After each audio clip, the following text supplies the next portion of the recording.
On va évoquer maintenant l'affaire Mila. Oui, avec cette question de Jasmine, que faut-il faire si nous-mêmes on reçoit des messages haineux comme Mila? On a vu ce matin la condamnation de 11 de ces agresseurs, de 11 des auteurs de messages haineux. Fanny Wegscheider est avec nous. Comment ça se passe déjà, les réflexes qu'il faut avoir? Alors tout d'abord, il y a plusieurs types d'injures qui sont punies par la loi. Les injures raciales, sexistes, homophobes, les incitations à la violence, l'apologie du terrorisme, la diffusion d'images pédophiles, la diffamation, le cyberharcèlement, c'est très large.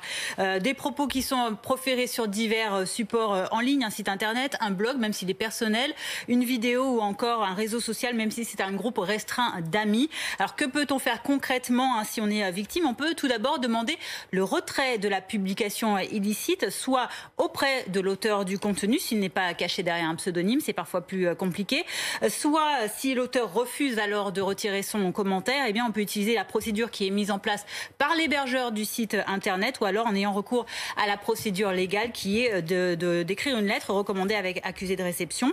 Vous pouvez ensuite également signaler les contenus à la police ou à la gendarmerie, même si vous êtes mineur, c'est important de le préciser, soit en ligne via la plateforme de signalement Pharos qui est gérée par des policiers, par des gendarmes spécialisés, soit directement au poste de police ou à la gendarmerie, soit en contactant la police, la gendarmerie par messagerie, par exemple, si c'est le cas de violences sexuelles ou sexistes. À noter que si vous n'êtes pas directement victime, vous pouvez également faire ces signalements. Et puis il y a ici l'étape de la plainte. Vous pouvez déposer plainte dans le cadre d'une procédure judiciaire. Si l'auteur de la publication ne le retire pas, s'il ne le souhaite pas, vous pouvez porter plainte contre lui ou alors contre X si vous ne pouvez pas l'identifier parce qu'il est caché donc derrière un pseudo. Vous pouvez également vous retournez porter plainte contre le responsable du site ou du réseau social lui-même s'il a refusé de retirer le contenu après le signalement. Et également, il faudra prouver que l'hébergeur avait connaissance d'un commentaire illicite sur sa plateforme avant de décider de le mettre en ligne si c'est le cas. Alors concrètement, comment déposer plainte? Eh bien, soit sur place, au commissariat, à la gendarmerie, soit par courrier au procureur de la République, soit directement à l'accueil du tribunal judiciaire. Attention tout de même aux délais de prescription qui sont assez courts, 1 an au maximum, 3 mois dans certains cas. Donc voilà pour les démarches. Alors ensuite, qui va enquêter?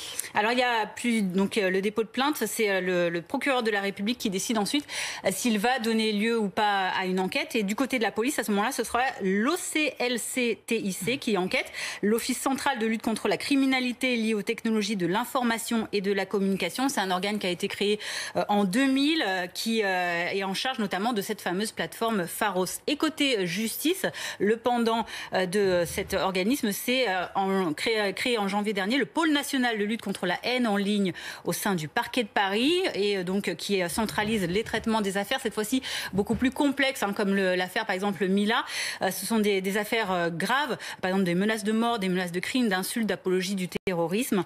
Et ce pôle national de lutte contre la haine en ligne travaille en collaboration avec la plateforme Pharos, en collaboration également avec les réseaux sociaux ou les plateformes et sites internet. La création de ce parquet, elle a été accélérée notamment après le meurtre de Samuel Paty à l'automne dernier et donc cette campagne de haine qui avait été menée en ligne. Une dernière question de Muriel en un mot. Que risquent les auteurs de ce genre de messages dans l'affaire Mila? C'était de la prison avec sursis, on l'a vu ce matin, exactement, et des dommages et intérêts. Alors tout dépend évidemment du délit. Quelques exemples. L'auteur d'une injure privée à caractère raciste, homophobe, sexiste ou handiphobe encourt une contravention de 1 500 € maximum. L'auteur d'une injure publique risque une amende allant jusqu'à 12 000 €.